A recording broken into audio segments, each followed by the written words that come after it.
Welcome to Shri Shri food. આજે આપણે બનાવીશું દિવાળી માટે ઘૂઘરા। દિવાળીમાં બધાના ઘરે ઘૂઘરા બનતા જ હોય છે, તો આજે આપણે બનાવીશું સોજી માવાના ઘૂઘરા। જે ઘૂઘરા ટેસ્ટમાં ખૂબ જ સરસ લાગતા હોય છે। આ ઘૂઘરા આપણે સોજી માવા સિવાય કોકોનટ અને ડ્રાય ફ્રૂટનું કોમ્બિનેશન કર્યું છે, તો આ ખાવામાં ખૂબ જ ટેસ્ટી લાગે છે। તો તેને બનાવવા ખૂબ જ ઇઝી છે। તો ચાલો સોજી માવાના ઘૂઘરા બનાવવાની શરૂઆત કરીએ।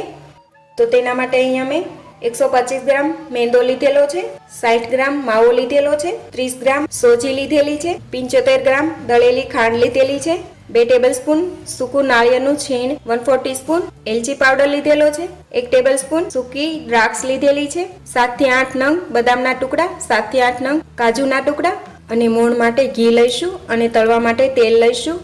તો પહેલાં આપણે ઘૂઘરા માટે લોટ બાંધીને તૈયાર કરીશું। મેંદામાં આપણે થોડો ખાડો કરીને 2 ટેબલસ્પૂન ઘી નાખીશું, હાથથી બરાબર મિક્સ કરી લઈએ।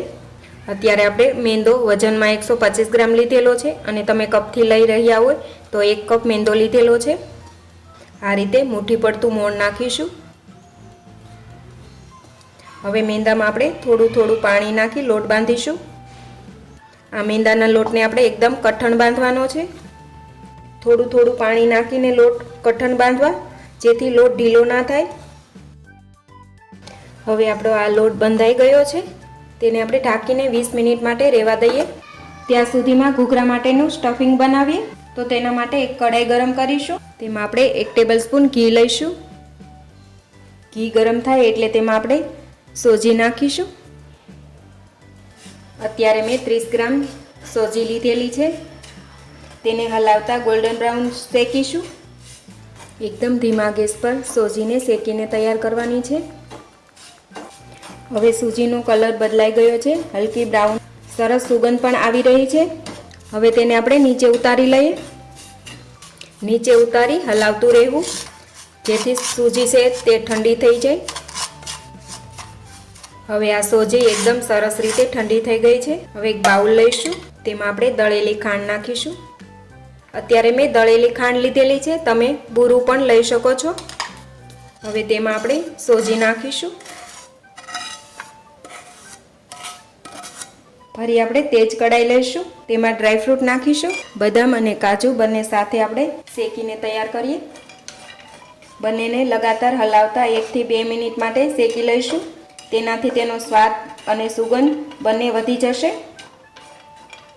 હવે કાજુ બદામ પણ શેકાઈ ગયા છે, તેને આપણે સોજીના મિશ્રણમાં નાખીશું। હવે આપણે નાળિયેરના છીણને પણ શેકી લઈશું। આ નાળિયેરના છીણને પણ આપણે 1 થી 2 મિનિટ માટે શેકીશું। ગેસ આપણે એકદમ ધીમો રાખીશું। આ નાળિયેરનું છીણ પણ એકદમ સરસ રીતે શેકાઈ ગયું છે, તેને પણ આપણે બનાવેલા મિશ્રણમાં નાખીશું। હવે માવાને આપણે શેકાવા માટે નાખીશું। તેને પણ લગાતાર હલાવતા થોડો કલર બદલાય ત્યાં સુધી શેકીશું। ગેસ મીડિયમ રાખીશું। હવે માવાનો કલર બદલાઈ ગયો છે, સરસ સુગંધ પણ આવવા લાગી છે। માવો શેકાઈને તૈયાર છે, તેને પણ આપણે મિશ્રણમાં નાખીશું। હવે આ તૈયાર કરેલા મિશ્રણની અંદર આપણે 1 ટેબલસ્પૂન સૂકી દ્રાક્ષ નાખીશું, એલચી પાવડર પણ નાખીશું। જાયફળ પસંદ હોય તો જાયફળનો પાવડર પણ નાખી શકાય છે। હવે બધું જ બરાબર મિક્સ કરી લઈએ। હવે બધું જ બરાબર મિક્સ થઈ ગયું છે।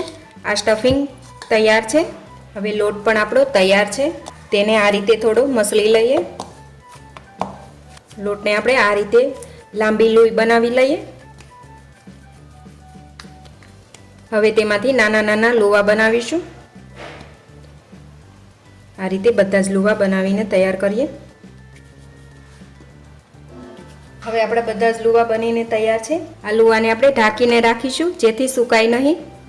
હવે આપણે રોટલી વણવાની પાટલી લઈશું। હવે એક લુવો લઈ તેને વણીશું।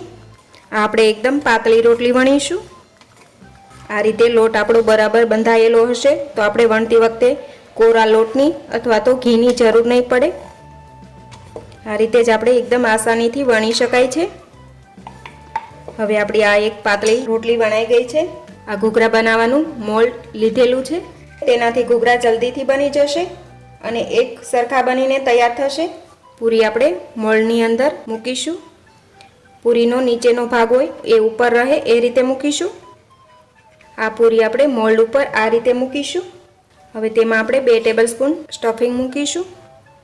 સ્ટફિંગ આપણે વચ્ચે જ રાખીશું, કિનારી પર ના જવું જોઈએ.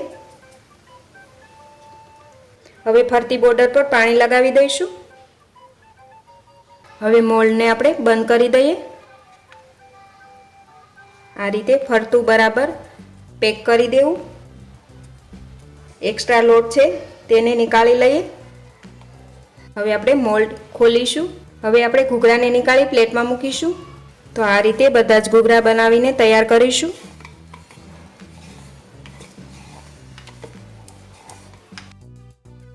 આપણા બધા જ ઘૂઘરા બનીને તૈયાર છે. હવે તેને આપણે તળીને તૈયાર કરીશું. હવે આપણે તેલ ગરમ થવા માટે મૂકી દીધેલું છે. અત્યારે આપણે ઘૂઘરા તેલમાં તળીશું. ઘીમાં પણ તળી શકાય છે. ઘૂઘરા તળવા માટે આપણે મીડિયમ તેલ ગરમ જોશે. તો તેલ આપણે પહેલાં થોડો લોટનો ટુકડો નાખી ચેક કરી લઈએ તેલ ગરમ થયું છે કે નહીં. આ તેલ આપણું ગરમ થઈ ગયું છે. હવે તેમાં આપણે ઘૂઘરા તળાવવા માટે મૂકી દઈએ.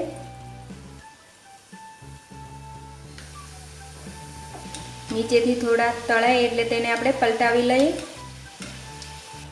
આ રીતે ઘૂઘરાને ફેરવતા ફેરવતા બધી સાઈડથી ગોલ્ડન બ્રાઉન થાય ત્યાં સુધી તળીને તૈયાર કરીશું. ગેસ આપણે મીડિયમ જ રાખીશું. ઘૂઘરા હવે ગોલ્ડન બ્રાઉન થઈ ગયા છે, તળાઈને તૈયાર છે. તેને આપણે ઝારામાં લઈ આ રીતે થોડી વાર માટે કડાઈમાં રાખીશું, જેથી એક્સ્ટ્રા તેલ હોય તે કડાઈમાં વયું જાય. થોડી વાર માટે નીતરવા દઈશું. હવે આપણે ઘૂઘરાને એક પ્લેટમાં મૂકીશું. હવે બધા જ ઘૂઘરાને આપણે એ રીતે જ તળીને તૈયાર કરવાના છે. એ પહેલાં જો તમે હજી સુધી અમારી ચેનલ સબસ્ક્રાઈબ નથી કરી તો પ્લીઝ અહીંયા ક્લિક કરો એટલે સબસ્ક્રાઈબ થઈ જશે અને બેલ આઇકન પર ક્લિક કરશો એટલે તમને અમારા નવા વિડીયો મળતા રહે. અને વિડીયો પસંદ આવે તો પ્લીઝ લાઇક પણ કરો અને તમારા ગ્રુપમાં શેર પણ કરવાનું ભૂલતા નહીં. તો બધા જ ઘૂઘરા તળીને તૈયાર કરી લીધા છે. એકવારના ઘૂઘરા તળવામાં 8 થી 10 મિનિટનો ટાઈમ લાગે છે. તો આ સૂજી માવાના ઘૂઘરા બનીને તૈયાર છે. બહુ જ ટેસ્ટી ઘૂઘરા બન્યા છે ને બહુ જ આસાનીથી બનાવી શકાય છે. તો પણ થોડું ધ્યાન રાખવું, જ્યારે સ્ટફિંગ બનાવીએ તો બહુ જ આસાન છે. બધી જ વસ્તુને પ્રોપર રીતે શેકી મિક્સ કરવાની છે. લોટ બાંધતી વખતે ધ્યાન રાખવાનું છે કે લોટ વધારે ઢીલો પણ નહીં અને વધારે કઠણ પણ નહીં. એ રીતનો લોટ બાંધીને તૈયાર કરવાનો છે. એ રીતે લોટ બાંધીને તૈયાર કરવો કે તેને આપણે તેલ અથવા તો કોરો લોટ લગાવ્યા વગર જ વણી શકાય. પૂરી વણીએ ત્યારે બધી જ પૂરી સરખી વણવી અને જ્યારે પૂરીની અંદર સ્ટફિંગ ભરીએ ત્યારે વધારે સ્ટફિંગ ન ભરવું. વધારે સ્ટફિંગ ભરીશું તો તળતી વખતે ઘૂઘરા ખુલી જવાનો ડર રહેશે. કિનારી જ્યાંથી ઘૂઘરાને ચીપકાવાના છે ત્યાં સ્ટફિંગ આવશે તો પણ તળતી વખતે ખુલી જશે. બાય ચાન્સ ઘૂઘરા તેલમાં ખુલી જાય તો ઘૂઘરાને તરત જ બહાર લઈ લઈએ અને તેને લાસ્ટમાં તળીશું એટલે આપણું તેલ ખરાબ ના થાય. ઘૂઘરાને પૂરી રીતે ઠંડા થયા બાદ કોઈ પણ કન્ટેનર ડબ્બામાં ભરીને 15 દિવસ ખાઈ શકાય છે. તો તમે પણ આ દિવાળી પર ઘૂઘરા બનાવજો અને તમારા એક્સપિરિયન્સ શેર કરજો. તો તમને આજની રેસીપી જરૂરથી પસંદ આવી હશે. પસંદ આવી હોય તો મારી ચેનલને લાઈક, શેર અને સબસ્ક્રાઈબ જરૂરથી કરજો. તો ફરી મળીશું એક નવી રેસીપી સાથે.